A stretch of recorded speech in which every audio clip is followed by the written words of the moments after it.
안녕하십니까. C 구조, 뇌파 장치를 통한 제어 시스템 발표를 맡은 양영철입니다.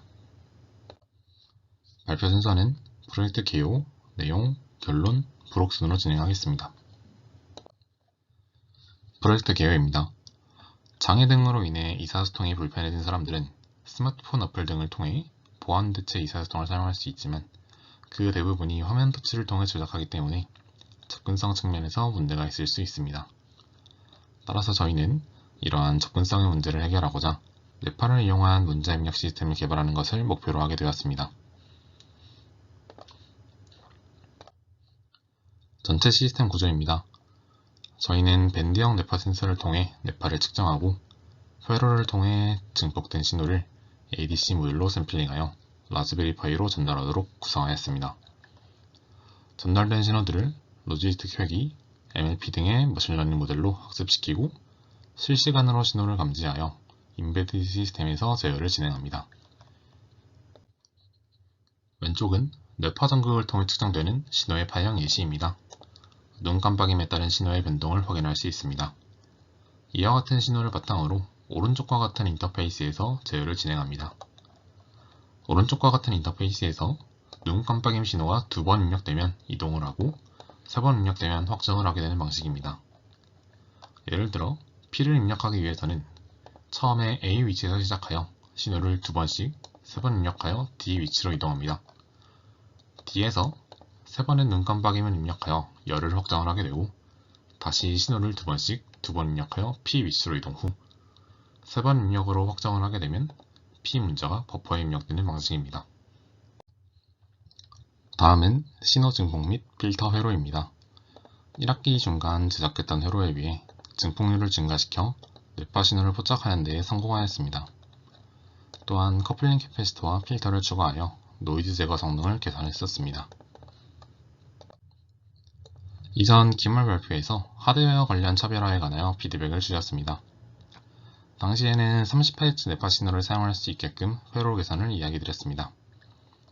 하지만 해당하는 회로를 시뮬레이션을 통해 실험해본 결과 30Hz 뇌파의 크기 등을 고려했을 때 기존의 눈 깜빡임 신호와 같이 사용하기에는 무리가 있다고 판단되었습니다.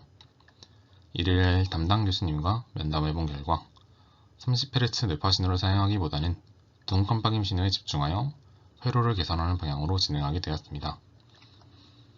오른쪽은 개선된 회로도입니다.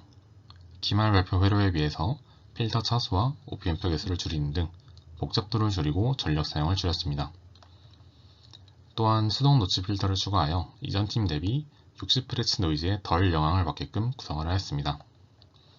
실험 과정 중 오래되어 열화된 측정 장비를 사용했을 경우 60Hz 노이즈가 크게 측정되는 현상이 있었기 때문에 이러한 기기 또는 전력 품질의 열화에 더욱 잘 대응할 수 있을 것으로 기대됩니다. 다음은 학습 데이터에 대해서 라벨링을 진행한 방법입니다. 실제 측정 파형은 왼쪽과 같지만 실시간 측정에서는 두 가지 뇌파 센서에 측정되는 value1, value2의 전입값이 0.01초마다 입력됩니다. 오른쪽 가운데 파형으로 인식을 하는 경우가 가장 이상적인 경우이지만 그 위와 아래의 파형과 같이 실시간 측정에서는 잘려진 형태의 파형 또한 머신러닝에 적용할 수 있어야 합니다. 따라서 저희는 왼쪽의 주황색, 초록색, 빨간색과 같이 데이터의 다양한 형태에 대해서 측정값들이 입력된 파일을 만들어서 학습을 진행했습니다. 다음은 로지스틱 회계를 통해 학습시킨 모드를 실제 데이터에 적용한 모습입니다.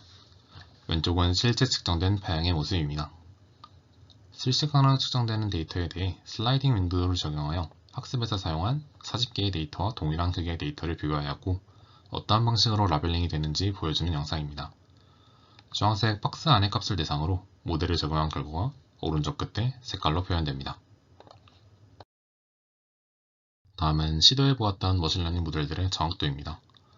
정확도상으로는 사용했던 모델들 전부 99% 이상의 정확도를 보이고 있으며 저희가 기존에 목표했던 정확도 99%를 모든 모델이 만족하였습니다. 다만 SVM이나 KNN 등의 모델은 실시간 적용에서 때때로 정상적으로 동작하지 않는 모습을 확인할 수 있었습니다. SVM과 KNN의 경우 다른 모델에 비해 시간이 오래 걸리는 경향을 보였기 때문에 실시간 적용에 있어 다른 모델들보다 부족한 모습을 보이는 것으로 생각됩니다. 따라서 저희는 실시간 동작에 대해 비교적 빠른 예측이 가능한 로지스틱 회계 모델과 MLP 모델을 사용하여 했습니다. 다음은 실시간 동작을 촬영한 영상으로 TTS를 통해 음성 출력을 수행한 영상입니다. 화면의 왼쪽은 인터페이스의 실시간 동작 영상입니다. 실제 동작과 동작에 따른 파형의 모습은 각각 오른쪽과 아래에 구상하였습니다. 신호 2번을 입력하여 이동하고 3번 입력을 통해 스피크를 확장하여 버퍼에 입력된 문자를 TTS로 출력해주는 영상입니다.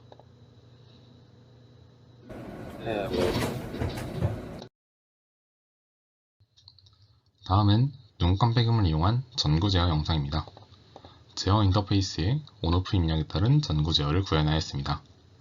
처음 ON 위에 커서가 위치한 상태에서 신호를 3번 입력하여 전구를 ON 시켰습니다.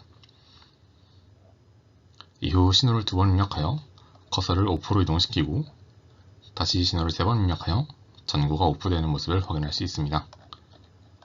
마지막 키보드를 입력하게 되면 문자 입력 인터페이스로 전환되고 기존의 문자 입력을 진행할 수 있습니다.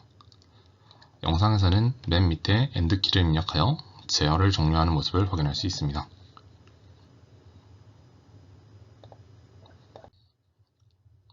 다음은 새로운 제어 동작을 추가한 영상입니다. 기존의 2번, 3번 입력하는 등 횟수에 따른 제어에서 좌우 구분을 통한 제어로 변경하여 실시간 테스트한 영상입니다. 화면상 왼쪽에 눈이 깜빡이면 이동, 오른쪽 눈은 확정으로 설정하여 문자 A를 TTS를 통해 출력해주는 것을 확인할 수 있습니다. 이를 통해 이전보다 더욱 효율적인 제어 및 사용이 가능할 것으로 기대됩니다. 이전 발표에서 머신러닝 학습 데이터를 측정한 사람 외에 다른 사람이 착용했을 때의 동작 여부와 잘 동작하지 않을 경우의 대처 방안에 대한 피드백을 주셨습니다. 이를 반영하여 이번에는 좌우 구분에 따른 제어를 기존과 다른 사람이 실시간으로 테스트한 영상을 준비했습니다. 시연 동영상을 통해 데이터를 직접 측정한 사람이 아니더라도 시스템이 잘 동작하는 모습을 확인할 수 있었습니다. 다만 사람에 따라 측정이 잘 되지 않는 경우도 발생할 수 있기 때문에 제어하는 사람에 맞추어 스케일러를 조정하여 정확도를 향상시키는 방법을 추가하였습니다.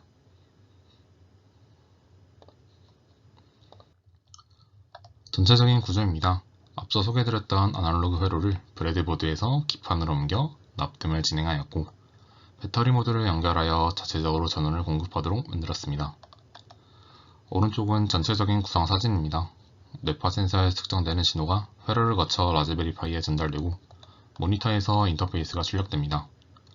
입력 신호에 따라서 스피커와 전구를 제어할 수 있도록 하였습니다. 프로젝트 결과입니다.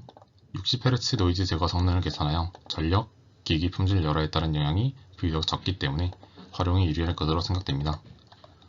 또한 기존의 아두이노를 이용한 신호 샘플링에서 ADC 모듈로 신호를 샘플링하여 라즈베리 파이에 직접 신호를 전달하도록 바꾸었습니다. 이를 통해 전체 시스템 복잡도를 계산하였습니다. 또한 좌우 신호 구분을 통한 제어 기능을 추가하였습니다. 기존의 한 가지 신호의 횟수를 통한 제어에서 좌우 신호를 구분하여 제어를 진행하므로 조금 더 효율적인 제어가 가능합니다. 또한 다양한 제어 시스템을 구현하였습니다. TTS와 전구 제어와 같은 제어 시스템을 구현하였고 추가로 IoT 허브 등을 연결하면 더욱더 다양한 제어가 가능할 것으로 기대됩니다. 추후 과제입니다. 현재 인터페이스에서는 단어 출력에 많은 신호 입력이 필요하여 사용하기에 불편이 있을 수 있습니다.